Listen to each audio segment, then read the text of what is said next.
Amém. Glória a Deus, que o Senhor abençoe sua vida, sua família e que Ele te dê uma semana tão poderosa como há tempos você não se lembra de ter tido. Amém? Você toma posse disso? Dá uma olhada aí para quem está do seu lado, abençoa esse irmão, essa irmã, por favor, fala que Deus te abençoe. Isso, confirma no coração dela, você está no lugar certo e você está do lado da pessoa certa. Fala assim, ó. Você está do lado da pessoa certa, porque eu sou uma bênção. Eu sou uma bênção na sua vida. Deus vai me usar para te abençoar. Não é verdade? Nem que seja testando a sua paciência, né, irmão? Que bom ser família e que bom sermos igreja. É maravilhoso estar aqui com os irmãos.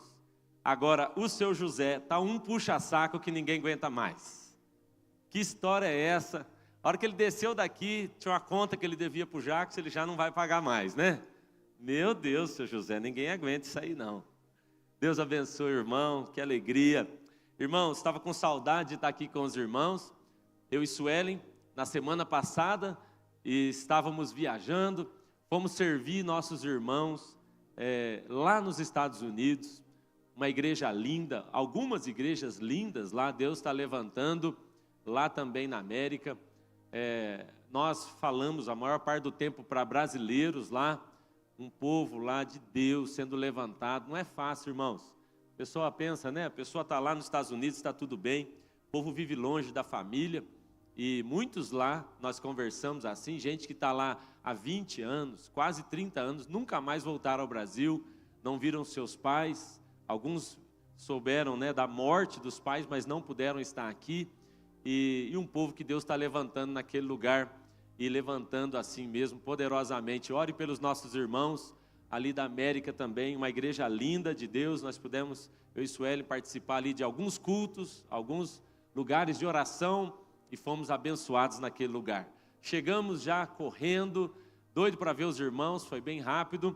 Estive sábado em Toledo ministrando também em uma igreja maravilhosa ali. Ontem estivemos em Pato Branco, casando alguns irmãos, e hoje feliz de poder estar aqui servindo os irmãos. Essa é a nossa casa, essa é a nossa família. Diga para quem está do seu lado, por favor, você tem uma casa, você tem um pai, você tem uma família, você tem um destino, você tem uma herança. Amém, irmãos? Aleluia, nós não estamos soltos. Glória a Deus. Muito bom, irmãos. Nós estamos então na série Cenáculo. Você que veio na semana passada, aprendeu muito sobre isso. No culto da manhã, nossa irmã Dani, ela nos ministrou aqui. E no culto da noite, a nossa irmã Silvana, né, as pastoras aqui dessa igreja, ministraram a gente. Teve uma vez que alguém falou assim, meu Deus, pastor, você viaja, só prega mulher. Eu falei, é porque elas são muito ungidas, são poderosas essas mulheres dessa igreja. Glória a Deus pelas mulheres dessa igreja. E nós acreditamos muito mesmo no ministério pastoral feminino, dessas mulheres poderosas aqui dessa casa. E que Deus levante mais e mais pastores também, mas é muito bom aprender com elas. Eu sei que você aprendeu muito. Quantos estavam aqui na semana passada? Deixa eu ver. Ouviram a primeira mensagem da série. Bom, como a gente sempre diz, se você não esteve, todas as nossas programações são gravadas e ela está então no nosso canal. Você pode entrar lá no YouTube, CC Zoe, e você vai encontrar o nosso canal. E lá tem a primeira mensagem da série Cenáculo.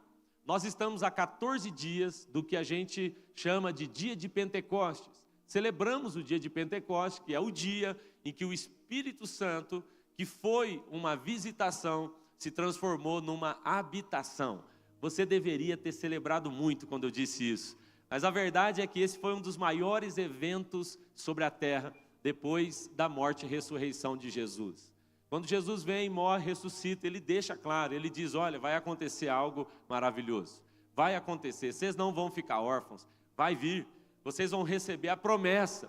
Então, no dia de Pentecostes, o Espírito Santo vem agora para habitar. Ele que sempre veio para visitar, agora vem para habitar. No Antigo Testamento, ele veio e visitou muitas vezes, mas ele não permanecia.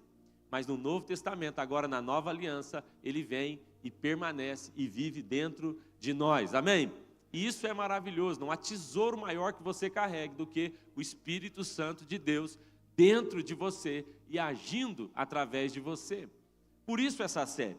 Na semana passada nós aprendemos muito e hoje eu quero continuar. Nós iremos então seguir nessa série por mais 2 semanas, semana que vem ainda, e na outra, que é o dia de Pentecostes, que nós teremos então a Santa Ceia, entregaremos aqui juntos o nosso propósito, o jejum, e aí nós vamos encerrar a série no dia 8, então, de junho. Bom, hoje eu quero repartir com os irmãos, então, algumas coisas. Abra sua Bíblia no livro de Atos. Quero reforçar, então, alguns lugares onde essa palavra, cenáculo, ela aparece. Ela não aparece muitas vezes na Bíblia, mas ela aparece de maneira pontual. E aqui em Atos, no capítulo 1, Atos capítulo 1, tem uma descrição aqui interessante. Diz assim a palavra de Deus, eu vou ler o verso 3. Encontrou aí? Atos capítulo 1, do verso 3, nós temos aqui os textos no telão, para você que não trouxe a sua Bíblia, mas eu vou reforçar, eu vou insistir aqui com os irmãos. Meu pedido é, quando vier para o culto, quando você vier para a igreja, traga a sua Bíblia de papel se você puder, tá bom? Eu quero reforçar isso. Se você pode, traz uma Bíblia de papel. Eu acho importante, sempre foi uma referência de crente.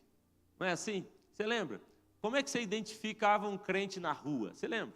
Ou era porque estava de terno, no calor, ou é porque tinha uma Bíblia debaixo do braço. Não estou dizendo que é pecado usar aplicativo, eu uso muito. Eu uso quando eu não posso. Estou numa viagem, eu não tenho acesso à Bíblia de papel, mas aqui você saiu da sua casa para vir para a igreja. Então passa lá, pega a sua Bíblia, traz. É importante seus filhos, seus vizinhos verem isso. É bom, traga. Mas também quero insistir que você traga papel e caneta. É impossível você se lembrar de tudo que vai ser dito aqui. E a anotação vai te ajudar a se lembrar. Tem gente que diz assim, pastor, eu anoto, nunca mais olho. Mas é porque a anotação já te ajudou a memorizar isso aí. Vai te ajudar, eu tenho certeza, tá bom? Então, diz assim a palavra de Deus em Atos, no capítulo 1, no verso 3. Depois do seu sofrimento, Jesus apresentou-se a eles e deu-lhes muitas provas indiscutíveis, olha isso, de que estava vivo. Depois que ele morreu, ressuscitou, a Bíblia diz que ele aparece para muitos, e por um período de 40 dias, irmãos, ele ficou ali falando a respeito do reino de Deus. Quem gostaria de fazer parte dessa escola teológica de Jesus, 40 dias após a ressurreição? A Bíblia diz, provas indiscutíveis. Você imagina, nós vamos saber no céu, o que Jesus fez por 40 dias, falando com aqueles homens, ministrando eles. A Bíblia diz que ele ficou ali 40 dias. E depois, verso 3, ele ordenou então que eles não saíssem de Jerusalém, mas que esperassem a promessa do Pai, que eles ficassem lá até que eles fossem revestidos. Então, você vai ler a história toda ali no capítulo 1, fala que eles ficaram naquele lugar, ele fala sobre o batismo de água e o batismo de sangue, no verso, de fogo, no verso 5, mas então no verso 13, eles permaneceram nesse lugar, entenda, Jesus passa 40 dias com eles, dá muitas provas, e no final eles falam assim, não acabou. Isso que vocês viram foram só uma entrada. Era só o aperitivo. Vai vir coisa maior. Só que vocês vão ter que ficar em um lugar. Não saia daqui, não saia de Jerusalém. Mas Jesus não diz só Jerusalém. Por quê? Eles entenderam onde eles deveriam ficar. E lá no verso 13, a Bíblia diz que então eles foram ao cenáculo. Outras traduções vai dizer, subiram ao aposento onde eles estavam hospedados. A tradução original vai dizer, subiram à sala superior, que é a mesma coisa, a palavra para cenáculo. E eles permaneceram ali até que nesse dia, Atos capítulo 2, eles ficam ali até que então o Espírito Santo vem, primeiro como um vento, um som, e depois com fogo, e toma conta daquele lugar, e acontece o que nós chamamos de o dia de Pentecostes. Amém, irmãos? Você entende o contexto? Esse lugar chama-se cenáculo. Diga comigo, cenáculo. Vamos orar mais uma vez? Pai, nós estamos expostos à sua palavra, expostos ao teu Espírito Santo, porque nós não viemos aqui hoje para um encontro qualquer. É muito bom poder estar aqui, encontrar família, encontrar amigos, encontrar pessoas que nós amamos e que o Senhor tem usado para tocar as nossas vidas. Mas nós viemos aqui, antes de mais nada, para um encontro com o Senhor. É um encontro contigo que muda a nossa história, é a sua presença que muda. E hoje nós nos abrimos e pedimos que, de maneira tão pontual e intencional, direta, o teu Espírito Santo nos toque. E que a gente seja assim tão ministrado, seja algo tão sério e profundo, Pai, sobre nós, que mude completamente nossa maneira de pensar, agir e viver. Em nome de Jesus, eu oro repreendendo toda a ação das trevas e todo o demônio que vem para roubar a semente. A tua palavra diz que existem demônios que roubam sementes. Mas hoje aqui nós oramos por terras boas. Pedimos que o Senhor mova agora a terra do coração de alguns que ainda não estão tão preparados assim, mas que o teu Espírito Santo mexa nessa terra e que ao cair a semente ela germine e gere frutos poderosos. Essa é a nossa oração, repreendendo voz do inimigo e declarando liberdade para o teu Espírito Santo nos pegar hoje aqui de jeito. Em nome de Jesus. Amém. Amém. Irmãos, é verdade que alguns lugares marcam as nossas vidas, sim ou não? Tem lugar que marcou a sua vida, que você se lembra assim, ó, aquele lugar, quando eu penso nesse lugar, é uma memória boa da minha infância, ou de alguma coisa que aconteceu na sua vida. Tem lugar que marca a vida da gente, sim ou não? Sabe, irmãos, eu uma vez passei uma vergonha tão grande, porque quando eu era menino, criança, a gente passou assim, quase todas as férias num sítio dos meus avós. E era aqui perto, na região ali de Assis, Chateaubriand, era um patrimôniozinho que tinha ali. E aí eu contava histórias daquele lugar, contava para a Suelen das histórias. E um dia eu fui fazer um casamento ali em Moarama, falei, Suelen, é a sua chance de conhecer o paraíso. Você não sabe, mas tem um paraíso bem ali, é um patrimônio que tem. E aí, irmãos, fui. Eu lembro que a gente preparou uma câmera, porque eu não voltava naquele lugar já há pelo menos uns 15, 20 anos, não me lembro. E eu falei, agora é a hora. Sueli, e chegamos lá. Ela pegou a câmera. Eu falei, não, presta atenção, filma porque é uma coisa de novela. E aí ela pegou a câmera e quando eu entrei, meu semblante mudou e parecia que eu tinha tido uma guerra naquele lugar, irmãos. É um lugar mais feio que eu já fui, eu acho, na minha vida. Que lugar horroroso. Na minha memória, aquele lugar era o lugar dos sonhos. Era um lugar assim, igual de... Mas não era. Na infância, aquilo me marcou tanto e aquele lugar, ele tinha um espaço aqui nas minhas emoções que eu associei com coisa boa. E estava lá. Até eu falei para minha mãe. Mudou lá. Mandei vídeos. Parece que não era assim. Ela falou, era assim, sempre foi assim. É que você tinha 5 anos. Para você era maravilhoso. Aquele lugar marcou a minha vida. E naquele dia, pensa a decepção que foi. Nós temos lugares que marcam a nossa vida, sim ou não? Você não se lembra do lugar onde você casou, por exemplo? O lugar onde você pediu a mão da sua esposa em casamento. Quem se lembra desse lugar aqui? Você lembra? Não lembra? Não, os maridos, eu vou dar outra chance para você. Quem lembra? Só os homens. O lugar onde você pediu a mão da sua esposa em casamento. Deixa eu ver, lembra ou não? Lembra? Irmãos, quando eu fui pedir Sueli em casamento, eu comprei aliança, parcelei em 24 prestações, e morrendo de medo, que eu dei para o garçom ela, falei, quando você vier trazer assim, aí você traz a aliança, ela vai, né? Vai ser maravilhoso. Só que eu estava num lugar que o chão era de madeira e era vazado, e embaixo era rio. Irmãos, eu tive pesadelos, que aquela aliança caía lá e perdia. Eu me lembro, eu ainda vou nesse lugar lá em Mandaguari, esse lugar me marcou. Hoje, de novo, é um lugar abandonado, mas aquele lugar me marcou, porque lugares marcam a nossa vida. Você consegue lembrar o lugar onde você foi batizado? Lembra da piscina, do rio? Lembra o lugar onde você aceitou Jesus? Quantos aqui lembram a chácara ou o lugar que fizeram um encontro com Deus? Deixa eu ver, você lembra? Você lembra, irmãos? De vez em quando eu ouço alguns falando, pastor, nós temos que voltar a fazer encontro com Deus no Lindágua, porque lá que é bom. E parece que o lugar ficou santo. Mas não é, a sua experiência foi lá.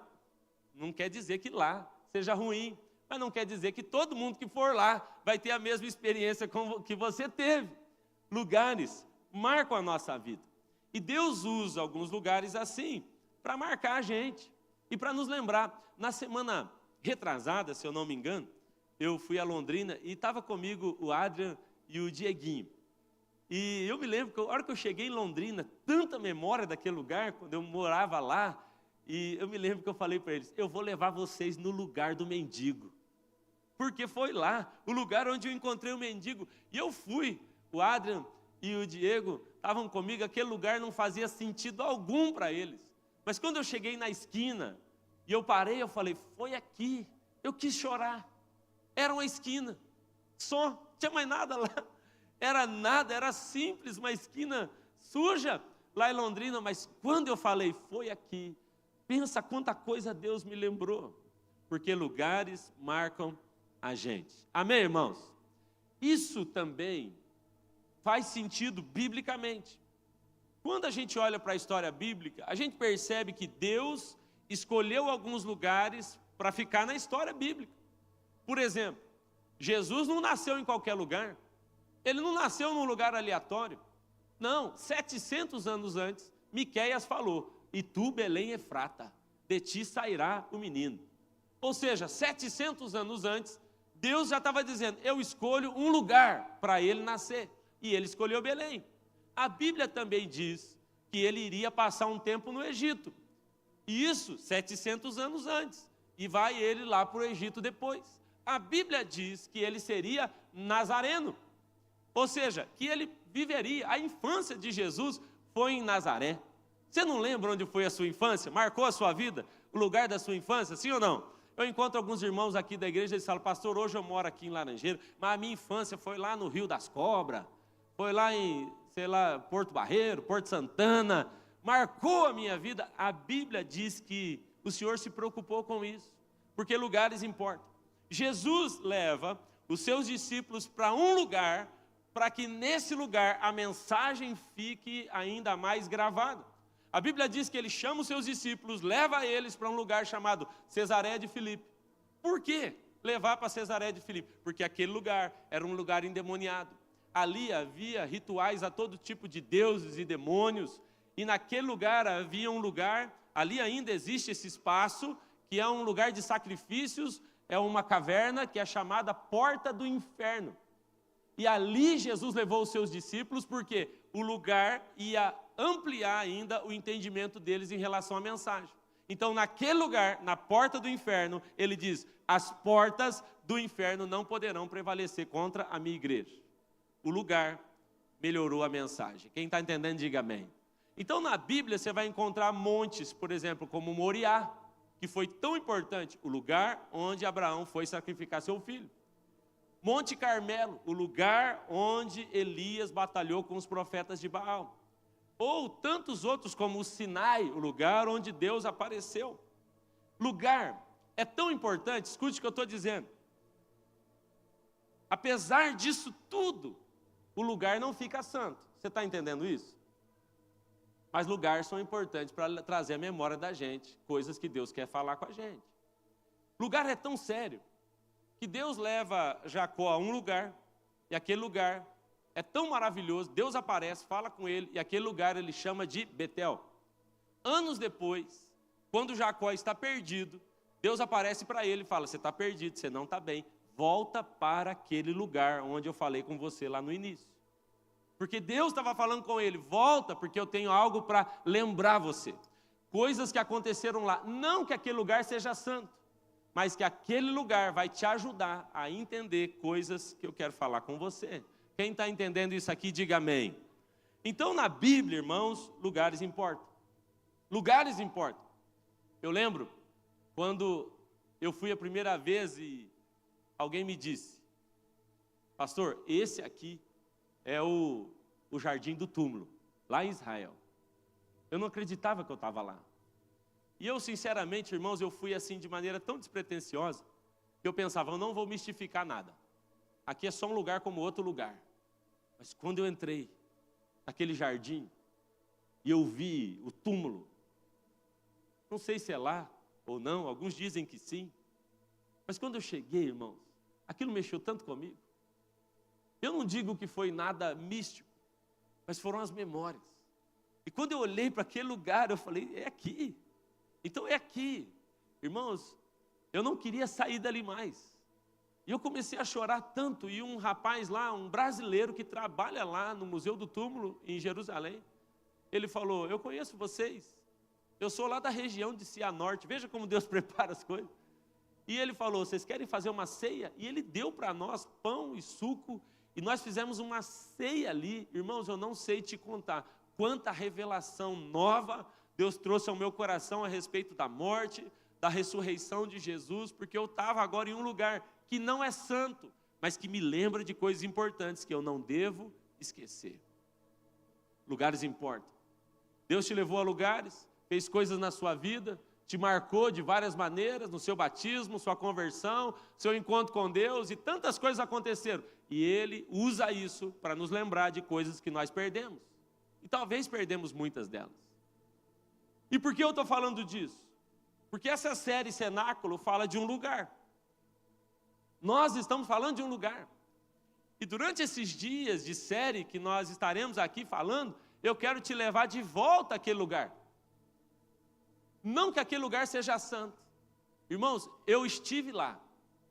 Eu fui no cenáculo. E quando eu entrei lá, eu demorei a entender que era o cenáculo aquele lugar.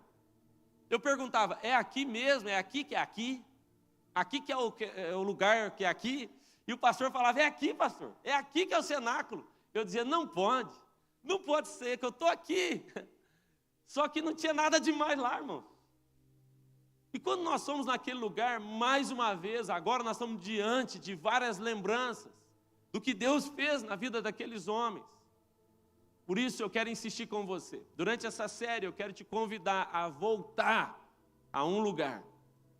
Durante esses dias nós vamos voltar a um lugar chamado cenáculo. Diga para quem está do seu lado, cenáculo, por favor. A ideia e a proposta, irmãos, é a gente entender o que foi que aconteceu naquele lugar. O que foi gerado lá. Escute isso. Toda vez que a Bíblia fala de discípulo, ela está falando de mim e de você. Quando a Bíblia está se referindo, e toda a orientação que foi dada a discípulo, a Pedro, a Tiago, a João, ali no tabernáculo, ali no cenáculo, ou na tenda de Davi, tudo aquilo é algo que serve para nós agora. A Bíblia diz que tudo que foi escrito para nosso ensino. Então, quando a Bíblia fala que Jesus levou discípulos e pediu que eles fossem ao cenáculo, aquilo é uma mensagem para a gente hoje. Por isso eu quero te convidar a voltar lá no cenáculo, naquele lugar, para que a gente entenda junto o que é que aconteceu ali.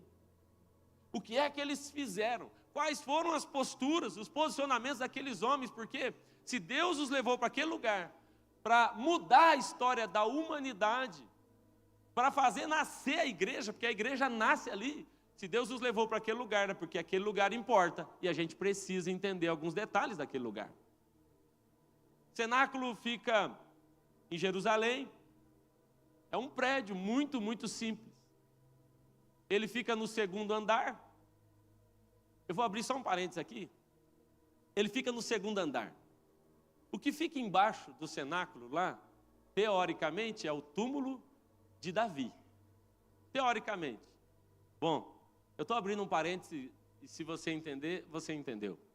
Mas a Bíblia diz que um dia ele viria e restauraria o tabernáculo de Davi, né?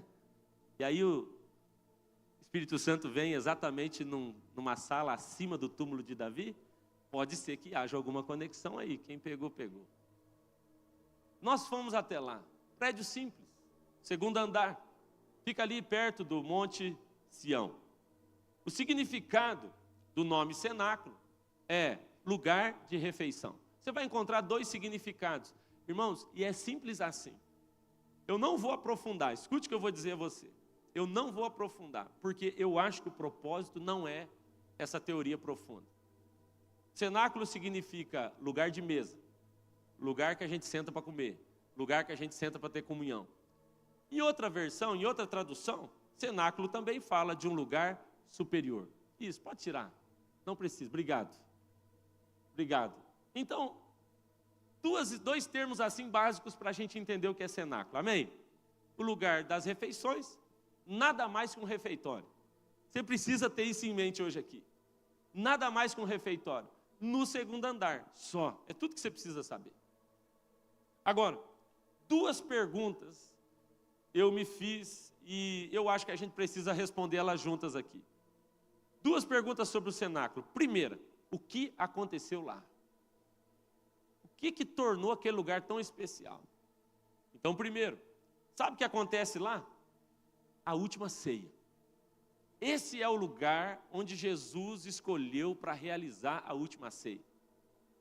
E não que as outras ceias tenham sido sem importância, mas na última, ele faz a aliança.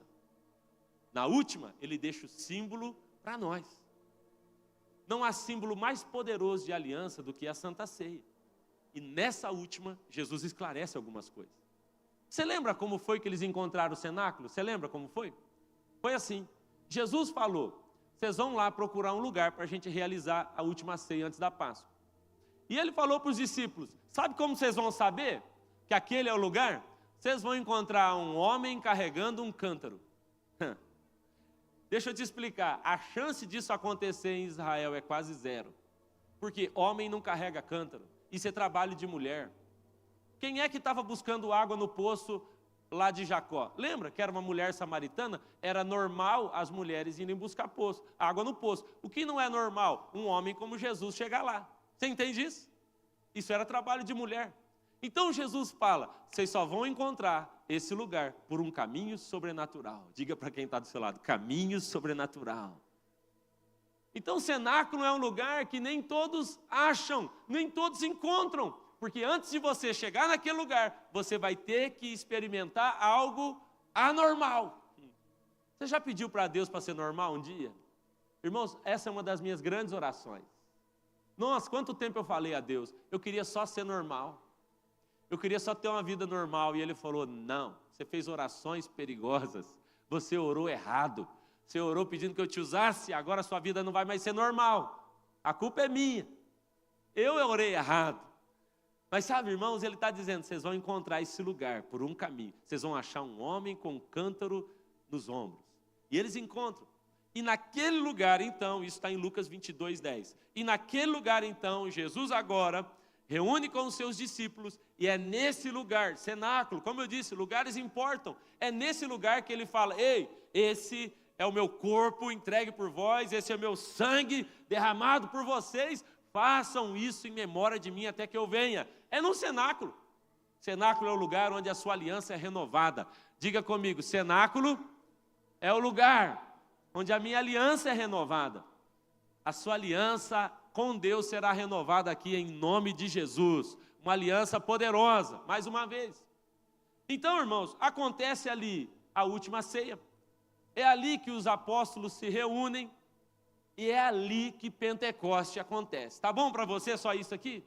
O lugar da última ceia, o lugar da reunião dos discípulos e o lugar de Pentecoste. É esse lugar que Ele escolheu para manifestar o seu Espírito Santo. Agora, a segunda pergunta para mim é a mais importante. Qual é a primeira pergunta? O que aconteceu lá? Você tem que responder isso para entender o que é cenáculo. Mas a segunda pergunta é, por que Jesus escolheu esse lugar? Por quê? Por que você acha que Ele escolheu o cenáculo? Irmãos, eu vou dizer a vocês, eu só tenho uma sugestão, mas eu não tenho uma resposta certa. Por que escolher cenáculo? Se você anda por Israel, você vai ver lugares maravilhosos, montes maravilhosos, lugares espetaculares, igrejas assim espetaculares. Por que um cenáculo? Essa é a minha pergunta. Como eu disse aos irmãos, eu fui lá. Eu até não mandei, né? Eu tenho um videozinho, eu vou mandar depois do culto no grupo ali da igreja. Irmãos, é um espaço do tamanho desse altar aqui, um pouquinho maior talvez. No YouTube dá para você ver tudo lá. E é interessante, irmãos, que não tem móvel. É uma sala só, de pedra. Tem uma janela ou outra. E não tem nada lá dentro. Eu fiquei tentando entender assim, será que tem alguma coisa especial? Tinha umas manchas no chão, a gente tenta tornar tudo muito profético. Isso aqui é algum sinal? Falou, não, nada, só sujeira mesmo. Chiclete que jogaram aí. As paredes simples. Tem lá um símbolo que colocaram depois. Nada, nada. Eu quero entender por que o Senhor escolheu esse lugar. Por que o Senhor não escolheu a sinagoga enorme? Ou o grande templo enorme? Por que não? Essa é a minha pergunta. E eu tenho perguntado isso ao Espírito Santo. E uma das respostas que ele me deu foi: eu não estou procurando um lugar, Cezinha, eu estou procurando corações. Não é sobre um espaço. Não é sobre o sofisticado. É sobre o intencional. É sobre a paixão. Eu não tenho uma explicação por que ele escolheu aquele lugar. Por quê? Irmãos, não tem um móvel, não tem nada. Por que aquele lugar? Porque ele não está procurando um lugar. É sobre uma intenção. É sobre uma paixão. Sabe, irmãos, se eu perguntar para você, onde foi que você pediu a sua esposa em casamento, você vai falar, talvez seja um lugar simples como o que eu fui. Um pesque pague. Morrendo de medo de cair lá o anel. Aquele jantar não deve ter custado mais do que R$30. Simples. O Hélio só ficou sabendo hoje o valor. Eu ainda tive dificuldade para pagar. Mas se te perguntar aqui o lugar que o Espírito Santo te visitou, você lembra? Lá, o lugar do seu encontro com Deus. Lembra aí? O lugar do seu batismo. Foi muito espetacular esse lugar? Foi, irmãos. O Lindágua é espetacular? Você estava lá. Diz o Nani que passou uma manhã abraçado com a árvore lá. Espetacular uma árvore. Não, irmãos, entenda. Não é sobre o lugar. Guarde isso. As seitas surgem assim. Quando você transforma um lugar em um ambiente santo só porque você teve uma experiência lá. Aí você acha que todo mundo que for lá vai ter a mesma experiência. É assim que surgem as seitas. Eu transformo a minha experiência numa doutrina. Nunca foi sobre o lugar. O lugar era só para gerar em nós uma memória, uma lembrança. Não é sobre o lugar. O lugar do seu batismo, você lembra? Eu batizei, irmãos, acho que ninguém teve o privilégio que eu tive. Que eu me batizei nas águas de Jesus. Porque o homem, dono da piscina onde eu fui, chamava Seu Jesus. Eu batizei lá com Jesus, maravilhoso foi. Outro dia um amigo meu falou, e eu que fui batizado no Jordão? Aqui em Guarapuava. Né? Mas não é, irmãos, não é o lugar. Você olha para o cenáculo e você fala, cara, não tem por que ele escolher. Irmãos, não há uma razão sequer, eu não consigo te dar nenhuma razão para dizer, aquele lugar foi escolhido por isso. Só uma, que é a que eu mais acredito. Eu acredito que Jesus escolheu o lugar mais simples, porque ele falou, vão para lá e fiquem lá. Os discípulos sabiam onde ir, não houve engano, porque o homem com o jarro entrou nesse lugar. E ao entrar ele falou, Jesus quer esse lugar, ou seja, foi apontado pelo Espírito Santo, foi apontado pelo sobrenatural, não há dúvida de que é esse lugar. E por que esse lugar? Eu te respondo. Ele escolheu o lugar mais simples, para o Espírito Santo dele se mover, para que você soubesse. Você não vai precisar estar numa conferência ou num culto para experimentar o Pentecoste na sua vida. Vai poder ser hoje à noite, no quarto mais simples da sua casa, na garagem mais simples que você tiver, vai poder ser lá no meio do seu trabalho, lá onde você estiver, trabalhando sujo talvez, nesse lugar. Você pode experimentar Pentecoste. Essa é a única razão que eu vejo para Deus escolher aquele lugar. Agora, eu acredito também que há maneiras da gente provocar isso. Eu acho que Deus gosta de ser provocado. Eu tenho essa impressão. Eu tenho a impressão, irmãos, que Deus ele fica trabalhando com a gente para testar a nossa sede, fome, para ver se a gente quer mesmo. E Ele fica assim lançando para nós sugestões. Fica lá que você vai receber um negócio. Vamos ver quem fica, sabe? Aquela coisa. Mas sabe, nesse lugar, esses homens tiveram posturas. Então, como eu disse, não é o lugar, é o coração, é o posicionamento. Na semana passada, a Dani e a Silvana falaram duas coisas que atraíram, então, fizeram daquele lugar um ambiente propício para a unção e o mover sobrenatural. Primeiro, uma obediência radical. Segundo, uma visão ampla.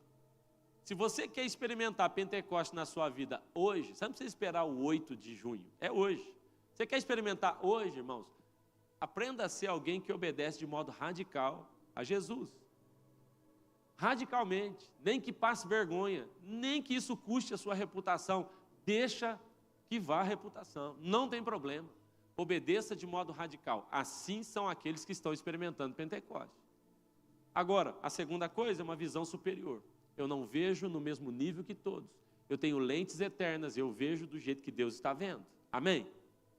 Bom, essas duas características foram faladas na semana passada. Você pode ouvir no YouTube.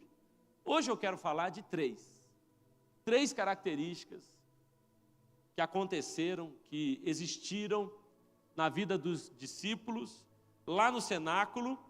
E eu creio que se a gente conseguir reproduzir, nós experimentaremos cenáculo hoje, aqui, em nome de Jesus. Obediência radical, visão superior. E hoje eu quero falar de três.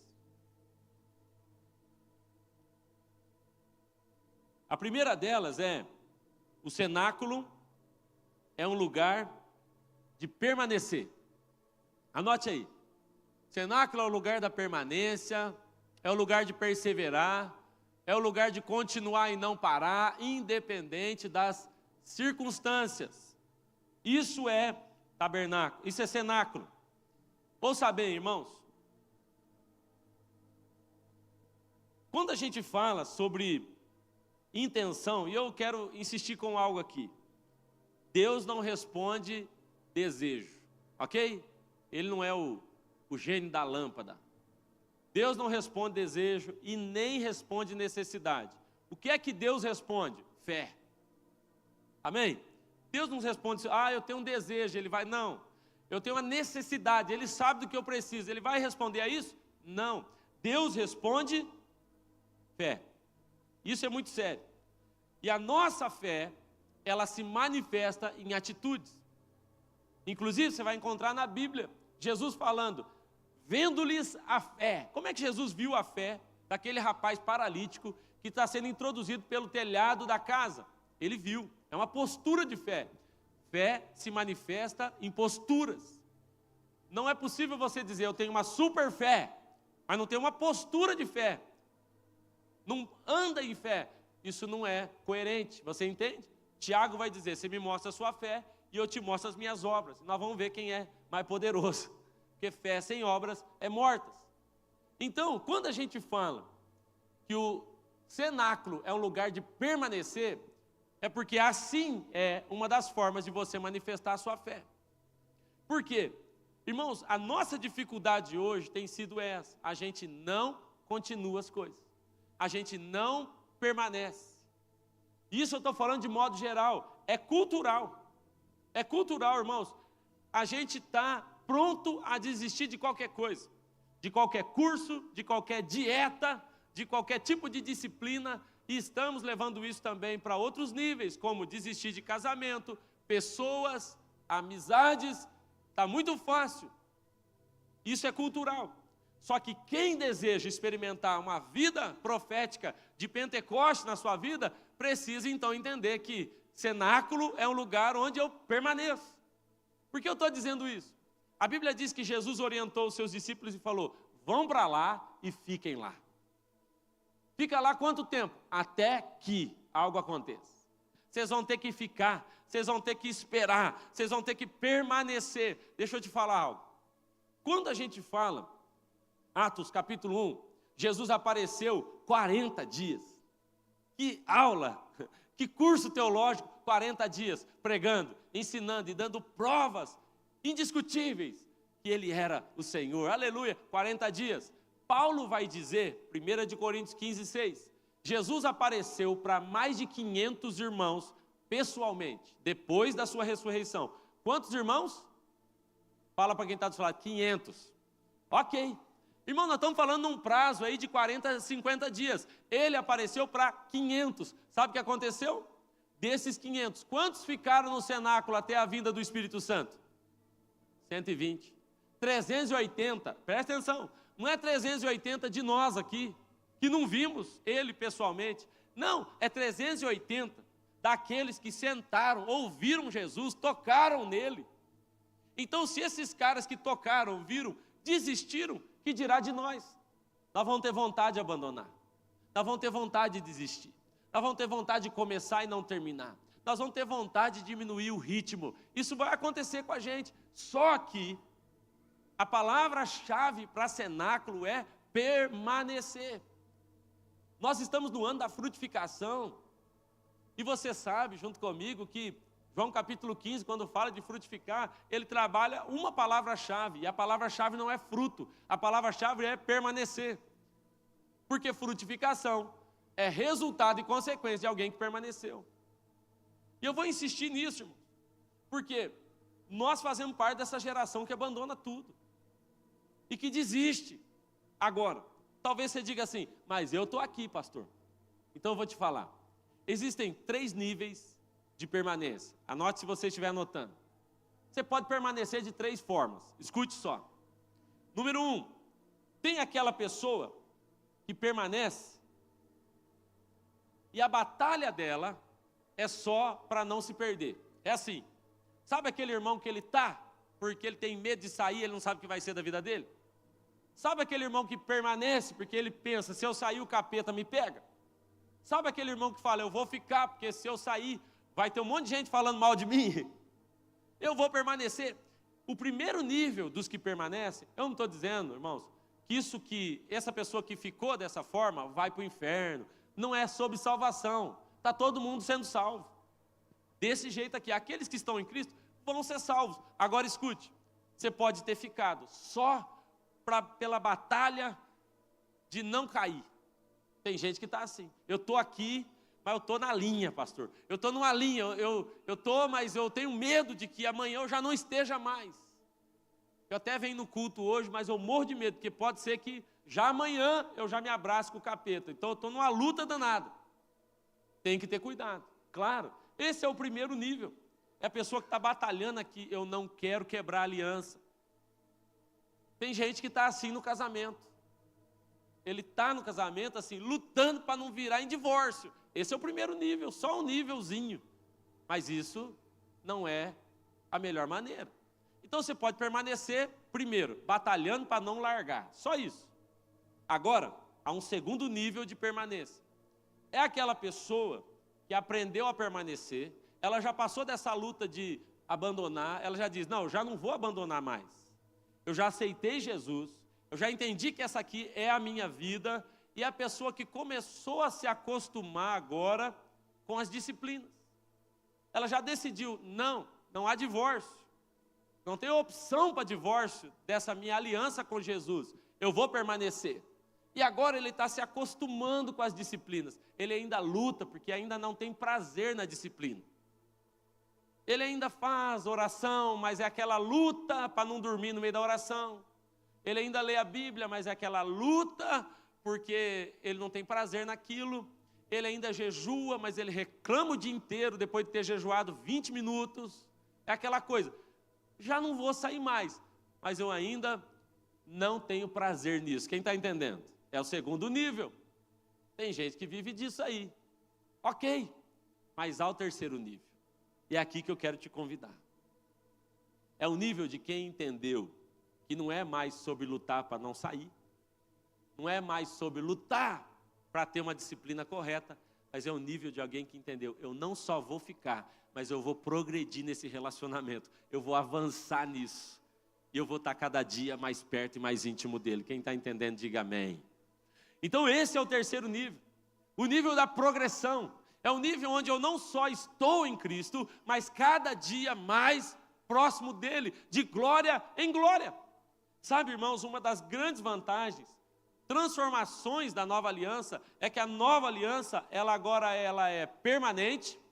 O Espírito que vem sobre nós, ele é permanente, ele é transformador, porque ele não só vem e fica, mas ele vem e fica e muda a vida da gente. Mas há um terceiro que é maravilhoso, é que ele é progressivo. E você pode experimentá-lo de glória em glória e ver cada dia mais uma revelação maior de Deus na sua vida. Então, irmãos, o ponto do cenáculo é que é um lugar onde eu permaneço. Mas eu não permaneço ali lutando. Ai, que vontade de ir embora. Ai, que raiva de ter que fazer exercício para as pernas. Você não faz isso quando você vai na academia?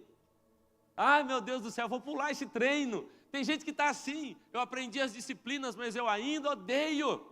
Não. E aí há um último nível. E esse é o nível que eu quero te convidar a entrar. Onde eu permaneço. Mas eu não estou aqui atrás de um pastor, de um líder. Eu não estou aqui porque ninguém me obrigou. Não, eu estou aqui porque eu tenho tanta fome e sede. Cada dia eu estou indo mais perto dele. De glória em glória eu estou avançando. É o nível onde as águas profundas são o único lugar que agora eu tenho na minha mente. É uma progressão. Se a gente quiser experimentar Pentecoste, irmão, nós vamos ter que fazer isso. Você lembra como Eliseu alcançou a unção dobrada? Você lembra? Elias falava para ele, fica aqui. Em Betel, ele falava, tão certo quando vive Deus de Israel, não te deixarei. Se ele fosse laranjeirense, ele ia dizer, nem a pau que eu te largo. Fica aqui em Gilgal, nem a pau que eu fico. Eu estou junto, Elias. Eu sei o que você carrega. Você é a tipificação do próprio Deus. A palavra está em você. Eu não largo, eu não vou parar, eu vou continuar. Eu sou cenáculo, irmão. Ah, então fica aqui em Jericó. Não fico. Vamos comigo para o Jordão. E quando ele chega no Jordão, ele fala, mas você não me larga. Fala, não te largo. Eu estou te tratando diferente. Aí ele rasga o Jordão e agora só passa os dois para lá. Chega uma hora, escute o que eu vou te dizer. Você que permanece, porque está com medo, você que permanece, mas ainda não tem prazer, vai chegar uma hora que o Jordão vai abrir e você não vai atravessar, porque para cá só vem os amigos. Os alunos de profetas ficaram lá, você lembra? Tinha um monte de gente da escola de profetas. Eliseu falou com Elias, falou, nós vamos para lá? Vamos, mas eles não vão. Ele abre as águas e passam só os dois agora, porque há segredos que só os amigos recebem. É o lugar da paixão. É o lugar onde eu progrido para um lugar tão profundo que agora é só nós dois. Ficaram todos lá. Aqui, depois de permanecer, insistir em Betel, em Gilgal, em Jericó e Jordão, aqui, agora, ele abre um cenáculo e fala, agora vem o Espírito sobre a sua vida, depois de permanecer. Esse Eliseu que recebeu aqui, depois de permanecer tanto, é o cara que fica furioso com o rei Jeoás, você lembra? Porque o rei Jeoás é o cara que para pela metade. Lancei flecha. Por que você parou, miserável? Não, é sobre ir até o final. Você venceu, vai vencer 3 guerras e vai perder as próximas, porque você não é constante. Eu quero te convidar, irmão, a encontrar prazer nele. A encontrar um lugar de progressão em Deus. Nossos relacionamentos são feitos assim. A gente progride neles. Que Deus nos ajude, não só a permanecer com medo, não só a permanecer porque eu preciso permanecer, mas permanecer porque eu amo e eu quero ficar ao lado dele. Amém, irmãos? Bom, a segunda característica do cenáculo é que o cenáculo é um lugar de comida. Olha aí, é o lugar onde eu me alimento. Cenáculo era um refeitório. E há uma mensagem aqui. Pentecoste acontece onde nós estamos comendo. Escute isso. Nos alimentando. Aquilo que comemos determinará a nossa relação com o Espírito Santo. Bom, você já entendeu que o cenáculo era um lugar de refeições. Por que Jesus falou, vai lá naquele lugar? Eu imagino que aquele lugar tinha mesas, banquinhos, cadeiras. Talvez fosse um lugar até meio sujo de comida no chão. E Jesus falou, é lá que eu quero vocês. O maior evento na face da terra, depois da ressurreição de Jesus, vai acontecer nesse lugar. Talvez até meio sujo. É aqui. Mas é um lugar onde as pessoas comem. É um lugar onde a gente se alimenta. Sabe, muitas vezes, em alguns lugares onde eu fui, eu já contei isso aqui para os irmãos, que as pessoas perguntam assim para mim: pastor, você é mais da palavra ou você é mais do fogo? Eu falei: não dá para ser dos dois? Porque por muito tempo era assim: ou você é da palavra ou você é do Espírito Santo. Não dá para ser as duas coisas. Então, se você fosse encontrar um homem de Deus do reteté, você já falava: é do reteté, não prega a Bíblia. Ou então, se prega a Bíblia, não é do reteté. E aí, irmãos, isso é uma confusão antibíblica. Porque Jesus levou eles no lugar do pão, no lugar da comida, e pão na Bíblia fala de palavra, fala disso aqui, de Bíblia, fala do próprio verbo, que é Cristo, mas cenáculo também é o lugar do fogo. O que ele está dizendo? Ei, se você quer viver de fato Pentecostes na sua vida, você vai ter que aprender a conciliar fogo com Bíblia, profundidade bíblica com mover profético. É aí onde ele se move. Você entende isso? Não sei se você já viu aquele programa.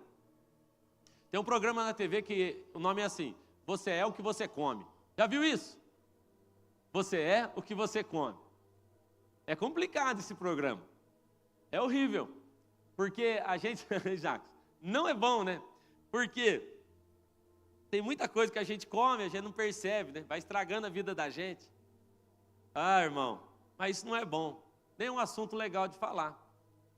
Eu e Suelen, a gente fez um propósito esse ano de mudar a nossa alimentação. Ah, mas não é fácil. Irmão, eu estou doido para comer uns negócios estranhos, errado. E aí no meio das viagens assim, eu falo: vamos abrir a sessão, estamos viajando, né? Vamos abrir a sessão, é domingo. Eu quero abrir uma sessão de todo jeito.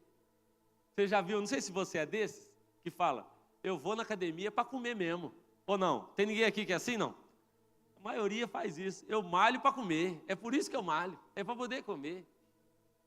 E aí esse programa diz: você vai se transformando naquilo que você come. E é difícil, irmãos. Ser seletivo na alimentação, ser educado na alimentação, é complicado, porque exige de nós muito cuidado. E o que eu estou te dizendo é que Jesus levou eles para um lugar onde eles comeram do próprio Cristo. Ele falou: eu estou servindo o pão, eu estou servindo o meu corpo e o meu sangue a vocês. E eu estou dizendo: se você quer viver cenáculo, você vai ter que aprender a comer de mim. Olha o que ele está dizendo: o mundo vai te oferecer muita porcaria para comer. E vai ser mais gostoso. Ouça o que eu estou dizendo. Vai ser mais gostoso. Porque se alimentar de Jesus nem sempre é prazeroso. Sabe o que o Ezequiel falou? Quando eu comi o rolo, falando da Bíblia, ele falou: uau, quando eu comi, foi doce na minha boca. Mas quando bateu no estômago, aquilo foi amargo. Aí você vai ver Apocalipse, João falando a mesma coisa. Eu peguei o rolo e comi, docinho. Mas quando bateu no meu estômago, foi horrível. Sabe o que ele está dizendo? Você vem num culto e aí fala: Jesus te ama. Aí você fala: docinho. Aí você vai comendo.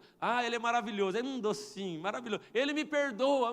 Aí depois ele fala assim: mas você vai ser perdoado à medida que você perdoa os seus irmãos. Aí começa a ficar amargo.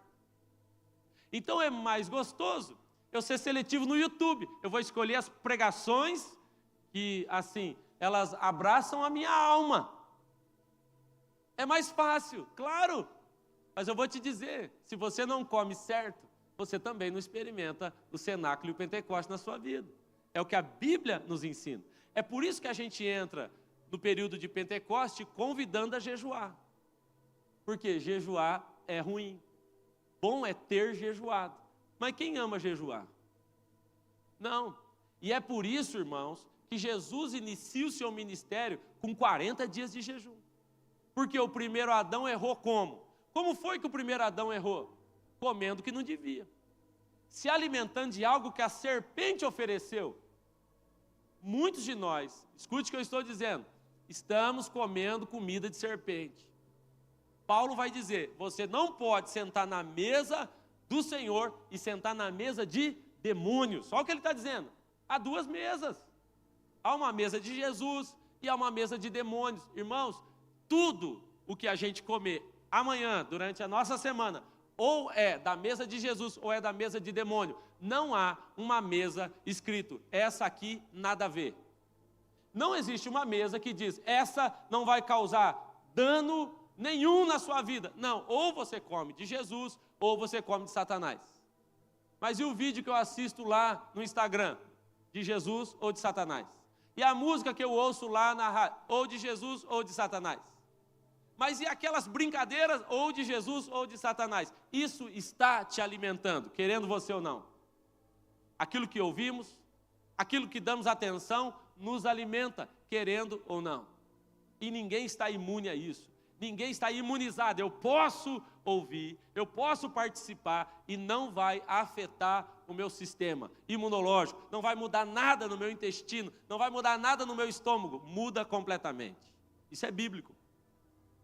É por isso que Jesus falou, vamos começar com um jejum, 40 dias. Ninguém nunca tinha feito isso, ou pelo menos na história do Novo Testamento nós não sabemos, a não ser de Moisés lá atrás. 40 dias de jejum, Satanás tentando ele, porque Satanás sabe, se esse cara começar assim, que o primeiro Adão eu derrubei com comida, agora se esse começar assim, comendo só da palavra de Deus, estamos perdidos. É o que o inferno sinaliza. Irmãos, quando a gente passa a ser seletivo na nossa alimentação, comendo da palavra, me alimentando daquilo que edifica, comendo das coisas de Deus, ei, preste atenção, as coisas na sua casa vão ficar complicadas, porque o inferno vai se movimentar ali. Ele vai ter medo do que pode acontecer com alguém que come direito. A Bíblia diz que Deus mostrou para Ezequiel um vale de ossos secos, você lembra?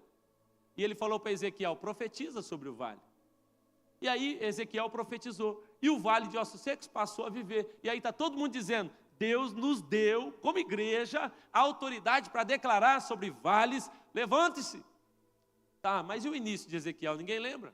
Quando Ezequiel foi sozinho, ele e o Senhor, e comeu o rolo.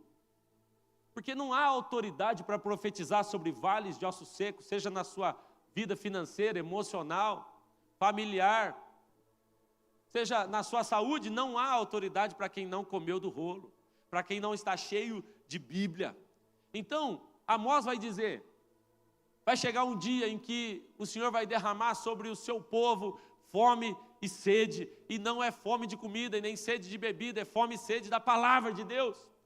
E esse tempo chegou, aleluia, já há em nós e há em toda a humanidade fome e sede pela palavra de Deus. A questão não é mais se temos fome e sede da palavra. A pergunta agora não é se você tem fome ou não. Da palavra, todos temos fome. A pergunta é, o que está estragando o seu apetite? Por quê? Eu tenho menino em casa e você sabe como é que é. E os meninos lá em casa são magrinhos, nós estamos tentando engordar eles. Depois, quando cresce, a gente quer emagrecer eles, não é assim que a gente faz? Toma biotônica agora. Depois o biotônico faz efeito quando você tem 40 anos, aí é complicado. Mas sabe o que acontece, irmão? Com esses meninos lá em casa, nós estamos preparando o almoço.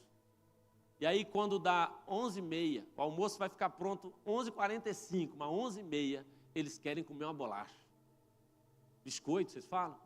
Uma bolachinha. Quer comer qualquer coisa. Acho que foi hoje lá em casa que teve um rapaz que comeu uma paçoquinha na hora errada. Irmão,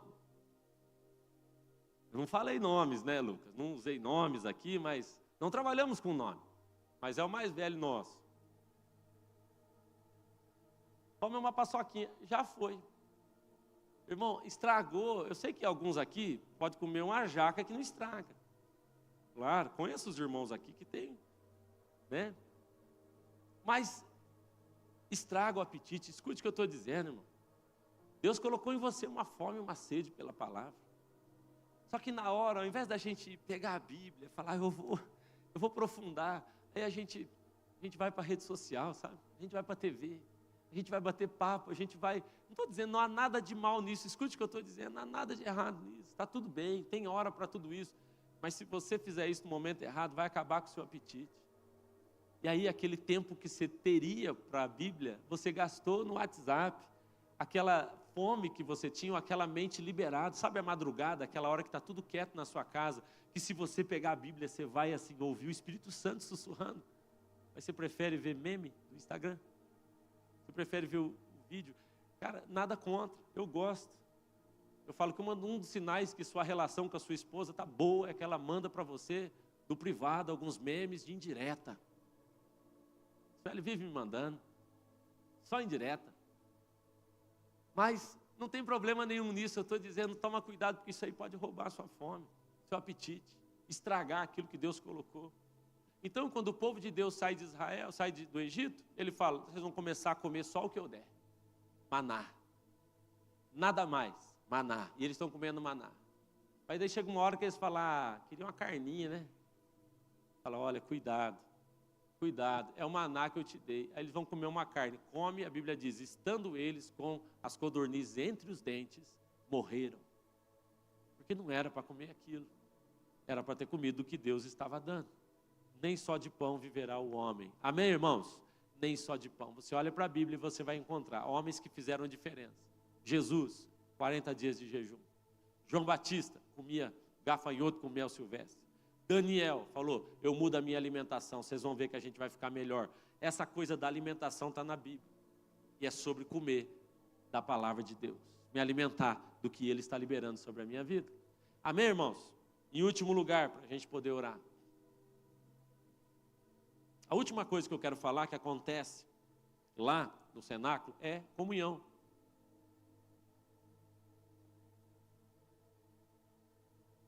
Cenáculo é o lugar da comunhão, da unidade. É o lugar da comunidade, o lugar do partir do pão, de compartilhar, de acordo e de concordância. Irmãos, uma das coisas que a gente assim custa aprender depois que converte, é que a comunhão não é uma opção para nós. Você já entendeu isso ou não? Você já entendeu? Você já entendeu que amigo você escolhe, família não? Amigo você escolheu, mas a família você não escolheu, não é? Se fosse para escolher, talvez tirava alguns lá do meio. Mas a família a gente não escolhe. E na vida com Deus é assim. É diferente. Sabe, irmãos, eu quero ser sincero com você. De vez em quando as pessoas cansam a gente. Cansa ou não cansa? Não dá vontade da gente assim entrar num lugar e fechar um pouco e falar, meu Deus, para de me ligar. Tem vezes, eu vou confessar aqui. Outro dia eu deletei mais de 50 conversas do WhatsApp sem ler. Deletei. Falei, quem precisar me liga, eu não vou ficar com isso aqui não. Tem hora que povo, gente cansa, gente. Cansa ou não cansa? Você não tem vontade assim de falar, não, é só eu e Jesus, vou entrar num quarto e acabou. Quero ficar quieto, porque gente dá trabalho. Ou você acha, irmãos, que isso é natural em nós? Não é. É por isso que Jesus teve que falar com Pedro, Pedro, você me ama? Amo. Cuida das minhas ovelhas. Eu tenho certeza que Pedro fez uma cara esquisita. Ele falou, vou falar de novo, Pedro. Você me ama? Amo. Apacenta as minhas ovelhas. Não tem outra coisa, não. Morrer, eu aceito morrer. Cuidar de gente. Pedro, você me ama? Vai lá. Pastorei os meus cordeirinhos. Ele muda as palavras, inclusive, você vai ver. Apacenta ovelhas, cuida dos cordeirinhos, apacenta as minhas ovelhas. Irmãos, ele está falando, insistindo, comunhão não é uma opção para nós. É por isso, eu te digo, se você vem para um culto e não tem comunhão, você está perdendo o seu tempo. Porque a Bíblia diz que há coisas que nós recebemos no quarto secreto. Amém? Então existem coisas que Deus vai nos dar no quarto secreto. Você vai para o quarto, fecha a porta, e o teu pai que te vê em secreto, ele te recompensará. Há coisas que o quarto secreto te dá, que a comunidade não dá. Há coisas que você recebe num culto como esse. Há coisas que você recebe numa conferência, há coisas que você recebe numa célula, mas há algumas coisas da vida com Deus que você recebe na relação, na comunhão. É nisso. Enquanto eu me relaciono, a Bíblia diz que um ferro afia outro ferro. Sabe o que a Bíblia está dizendo? Que você também não é fácil, não. Fala para quem está do seu lado, você não é fácil, não, irmão. Ela falou, você é um ferro e você vai precisar de um outro ferro para afiar você. Que você é complicado. Fala para quem está do seu lado, eu vou ser uma bênção na sua vida. Eu vou testar você até o limite. Deus mandou.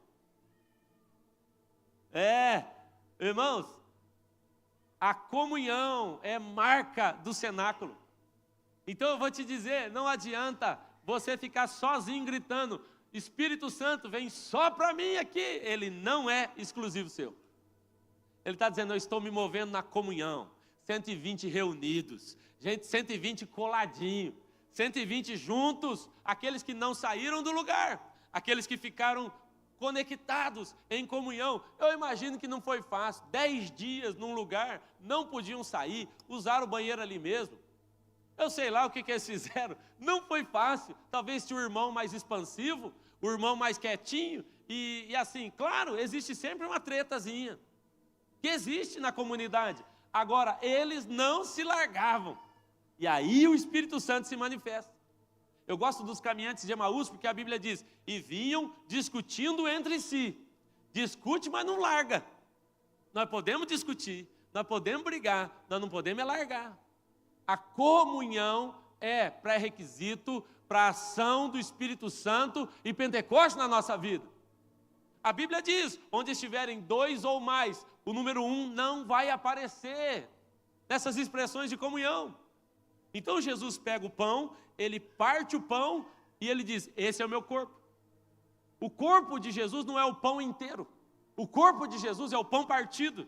É onde eu compartilho. A palavra comunhão do grego é a palavra koinonia, que é sobre compartilhar a vida. É sobre saber da sua vida. Alguém um dia falou comigo, pastor, isso não é da sua conta. Eu falei, não era, até você converter, até você virar crente. Agora você é meu irmão, nós temos o mesmo pai, e agora é da minha conta, irmão. E eu vou me meter? A não ser que você não queira morar no céu, porque nós somos tudo filhos do mesmo pai, mesmo sangue de Jesus, não tem como. A comunhão é o que a Bíblia diz, é o lugar onde ele se move. A Bíblia vai dizer no Salmo 133, ó, quão bom e agradável é que os irmãos vivam em... E aí o que acontece ali? E a Bíblia diz, ali onde? Ali na igreja? Ali na célula? Aonde que é esse ali? Na comunhão. E ele diz, ali o Senhor ordena a sua... O que é ordenar a bênção? Ordenar a bênção é Deus dizendo, eu libero a bênção. Na comunhão eu libero a bênção. E não só é ordenar, é dar uma ordem, mas é também organizar, colocar em ordem a bênção. Eu vou te dar bênçãos, e elas nessa ordem vão te abençoar, mas elas serão usadas para abençoar outros. Escute isso, a nossa relação com o Espírito Santo não faz sentido algum, se ela não serve para servir outras pessoas. Eu sempre duvido de alguém que diz, eis que te digo. E ela diz, eu profetizo, Deus falou comigo. E aí essa pessoa ouve tanto Deus, mas quando você vai ver a fundo, não se dá bem com o pai, não se dá bem com a mãe, não se dá com os parentes, não se dá com irmãos, não consegue perdoar, mas Deus falou. Deixa eu te dizer algo, o espírito da profecia é o testemunho de Cristo. É um Cristo pronto a morrer pelo irmão, que o traiu inclusive. E morreu por nós, sendo nós inimigos. Ouça isso. Comunhão é sobre a ação do Espírito tão poderosa na minha vida, que eu consigo agora profetizar, olhando no seu olho. Você que fez mal a mim, eu te perdoei. Você que eu fiz mal um dia, e eu te pedi perdão. É sobre essa relação. Não me venha com profecia sem uma vida de comunhão. Nós não acreditamos nesse tipo de profeta aqui. Então, o seu nível de comunhão define para mim o seu nível de profecia. Se você é profeta de fato, é porque você vive de fato em comunidade, em comunhão. Porque a Bíblia fala que os dons do Espírito são dados para um fim proveitoso. Os dons que nós recebemos são sempre para servir o irmão. E é isso e ponto. A vida em comunidade. Sabe o que eu acho maravilhoso? Você vai encontrar em Gênesis, o homem não tem pecado. Deus o fez à imagem e semelhança. Não há pecado. O homem sem pecado, ouça o que eu estou dizendo. Ele não tinha pecado ainda. E Deus falou, não é bom que ele viva só. Qual é o problema do homem para ele não viver só? Não é bom porque ele já pecou? Não, ele não tinha pecado. Eu imagino até Adão falando, mas o que aconteceu? Qual que é o meu problema? Ele falou, não é bom você ficar só. Não pequei, eu não fiz nada de errado. Mas escute, Como é que você vai frutificar e povoar a terra sozinho? Não existe, Adão. Eu vou pôr alguém do seu lado. A frutificação, ouça isso. Você quer ser frutífero? Aprenda a se relacionar. Relacionamento gera frutificação. Relacionamento gera multiplicação. É o que aconteceu com Adão. Então, irmãos, nós podemos fazer parte do corpo de Cristo. Você pode vir aqui para uma reunião e dizer, eu me relaciono por obrigação. Não aguento ver a cara daquele irmão. Você pode. Ou então você pode vir para uma conversa, para uma reunião como essa, e ser obrigado a ter comunhão, e tudo que você faz é encontrar defeito nos outros. Já viu? Ah, eu não me relaciono com aqueles irmãos que são muito falsos. Na igreja eles são uma coisa, lá fora eles são outra. Já viu? Não, pastor, é difícil. Eu até me relaciono, mas é só um grupo lá, porque a maioria nem me entende. É um povo muito complicado. Se Jesus pensasse assim, a gente estava enrolado. Sim ou não? Porque você é difícil, irmão. Você não sabe, não. Deve ter algum grupo aí no WhatsApp para falar de você. Você é difícil, é complicado. Então você pode ir para a relação para encontrar defeito em todo mundo. Você pode ir para a relação só por obrigação. Ou você pode ir para a relação com um propósito. Eu tenho um propósito. O seu José é puxa-saco? Eu tenho um propósito na minha relação com ele. Eu tenho um propósito. Sabe, eu termino com isso. A Bíblia fala assim, que é para a gente fazer de tudo pela unidade. Paulo fala isso, de tudo. E há um texto que ele é mal visto, mal interpretado, porque fala sobre suportar uns aos outros em amor. E aí parece que é assim, ó. Aquela irmã é insuportável, mas eu vou suportar ela em amor. Já viram? E normalmente quem fala isso é insuportável. É ela que tem complicações na sua vida. Normalmente fala, é muito difícil que as pessoas. Normalmente é a pessoa difícil que está falando. É assim normalmente, toma cuidado. E aí fala, vou suportar em amor esse irmão. É assim. Só que a Bíblia usa essa expressão não para dizer que você deve suportar essa pessoa insuportável na sua vida como se fosse assim um fardo. Não. A Bíblia está falando para você ser suporte para ela. É diferente. Essa caneca, ela só está aqui porque tem um suporte aqui. Ó. Eu estou nessa plataforma porque tem suporte para mim. Ser suporte não é assim, eu te aturo, mas não gostaria de fazer isso. Não, é diferente.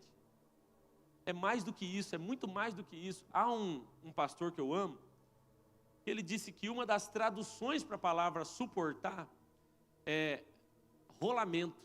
Eu achei isso maravilhoso. Sabe como aqueles rolamentos que a gente usava no carrinho de rolimã? Então ele fala assim, que uma das traduções que ele encontrou na raiz ali, é você pegar a pessoa e rolar ela para cima. Ainda que essa pessoa seja alguém que tenha me feito mal, alguém que eu não combino, o santo não bate.